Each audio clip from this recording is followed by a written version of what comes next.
Bienvenue sur Search Baguette, le podcast qui dévore le SEO, le branding, les moteurs de recherche et l'inbound marketing avec une dose de bonne humeur. Animé par moi-même, Nicolas Audemaraka, Nico SEO SEM, chaque épisode vous offre des conseils pratiques, des astuces et des anecdotes pour booster votre visibilité. Que vous soyez un pro du marketing digital ou un curieux en quête de nouvelles idées ou infos, installez-vous confortablement, prenez un café ou une baguette bien croustillante et laissez-vous guider à travers l'univers fascinant du marketing digital. Abonnez-vous et ne manquez aucun épisode pour rester à la pointe des dernières tendances tout en vous amusant. C'est aujourd'hui de quoi on va parler. On va parler du copyright trolling. Si je vous dis PickWrite, CopyTrack et le monde impitoyable du copyright trolling, et bien c'est ce dont on va parler. Alors, le copyright trolling, c'est quoi?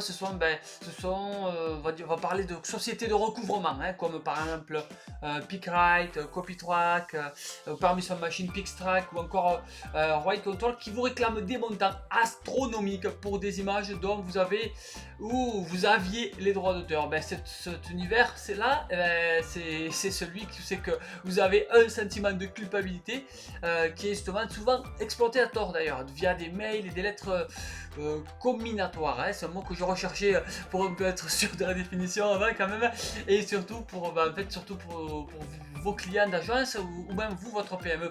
Alors il y a généralement ici un abus de droit et une intention malveillante. Je vous explique. Alors, il existe en fait, si tu veux, plusieurs scénarios possibles dans les conflits de droits d'auteur sur les photos publiées sur un site. Le premier, c'est l'achat de droits d'auteur. Par exemple, vous avez acheté les droits d'image sur une banque d'images, mais vous n'êtes plus client, vous n'avez plus accès au compte pour prouver que vous êtes bien le titulaire de licence. Ça, c'est un gros problème, quoi. Parce que tu as acheté et en plus, tu n'as plus accès, c'est embêtant, quoi.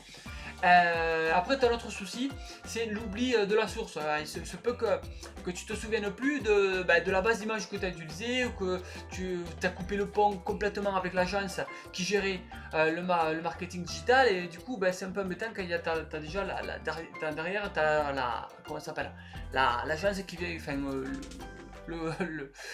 la boîte qui vient te réclamer des comptes, quoi. Et puis après, tu as un autre truc qui peut t'arriver encore, c'est le changement de statut de l'image. Genre, tu vois, ça c'est pire encore. C'est genre, tu as l'image que tu as téléchargée, qui était gérée, qui était libre de droit. Là, tu vois, et puis bam, et là, elle est plus libre de droit. Donc du coup, tu te retrouves dans une situation où c'est que t'as plus accès, t'as plus rien pour prouver que tu l'as eu de manière gratuite et légale en plus. Bon, dans ces cas-là, tu vois, normalement tu reçois un email super formel, très injonctif, voire intimidant, souvent en anglais d'ailleurs, et donc il arrive avec des captures d'écran à l'appui qui te réclament une somme astronomique de compensation. Alors même si vous étiez en tort, ça relève fréquemment de l'abus de droit. Si la société n'a pas de mandat, d'un client, donc, qui est souvent une base de données, ou une agence type Reuters ou AFP, et donc en fait ce qu'elle fait, cet abus-là, il est connu sous le nom de copyright trolling, d'accord?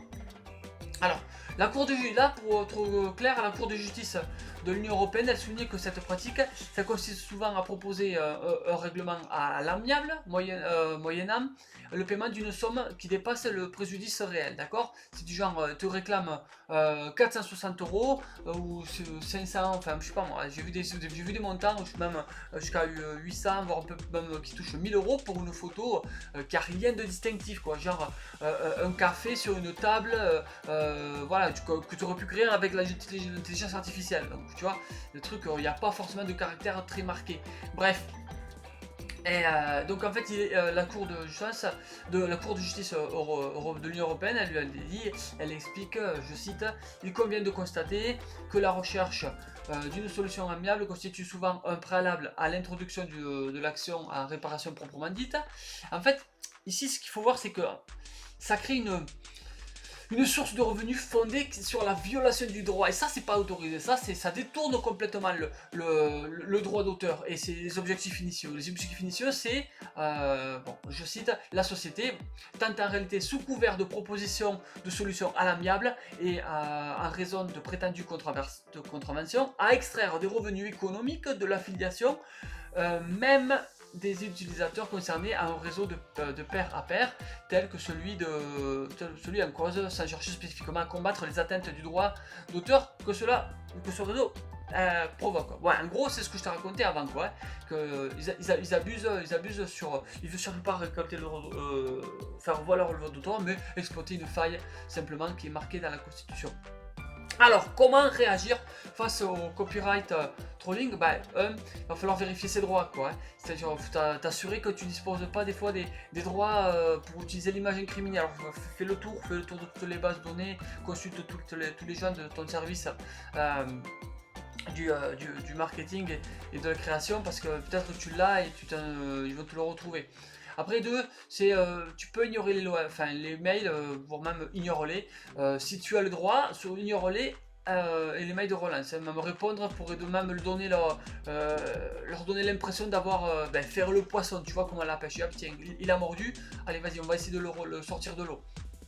Donc tu ignores les mails.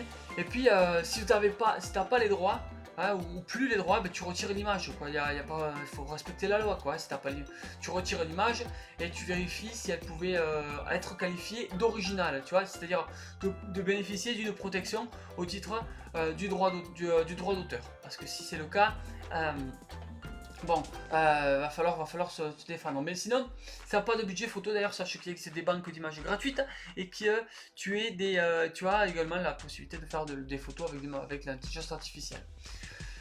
Mais en fait, c'est quoi une photo originale, hein? Alors ici attention, la question de l'originalité d'une photographie, c'est un terrain glissant parce que vont s'affronter l'esthétique et la légalité. Pour être protégé par le droit d'auteur, une photo doit être le reflet de la personnalité de son créateur. Donc en fait, c'est un concept plutôt subjectif, tu vois. C'est une zone grise que les juges, tels des artistes interprétant une œuvre, doivent trancher justement sur l'originalité ou non d'une photographie. Attention, les yeux sont troubles, hein. Beaucoup de demandes d'indemnisation financière pour violation du droit d'auteur sont plus qu'abusives, plus qu'abusives, quoi, plus comme vendeur de glace aux Esquimaux, disons.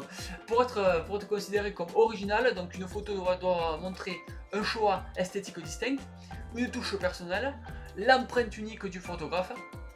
En fait, pas si simple du tout, quoi. Surtout quand la scène est capturée lors d'un événement public ou comme un match de foot ou un festival de ciné, quoi. Imagine-toi.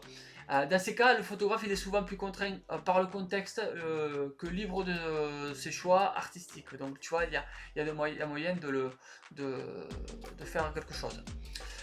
Bueno, les tribunaux ont souvent d'ailleurs débouté les agences de presse dans les cas où le photographe n'avait pas le contrôle sur les éléments comme par exemple le timing, l'angle, le cadrage, la lumière naturelle. Et donc le caractère original était plus mis en avant. Et si le photographe ne maîtrise pas ces contextes-là, la lumière ou les expressions, alors ciao les protections du droit d'auteur. Même les clichés pris sur le vif s'imposent délibérés.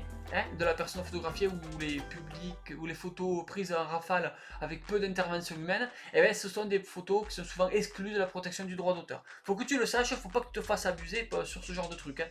Donc ces photos, à partir d'une section dépourvue d'un apport créatif distinct, elles sont considérées comme des feuilles importées par le vent de la jurisprudence, disons.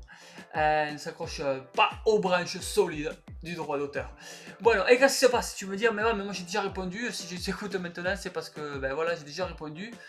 Comment je fais? Si tu as déjà répondu, sache que la défense va te coûter un bras, enfin va te coûter assez cher. Tant pour vous que la société plaignante d'ailleurs.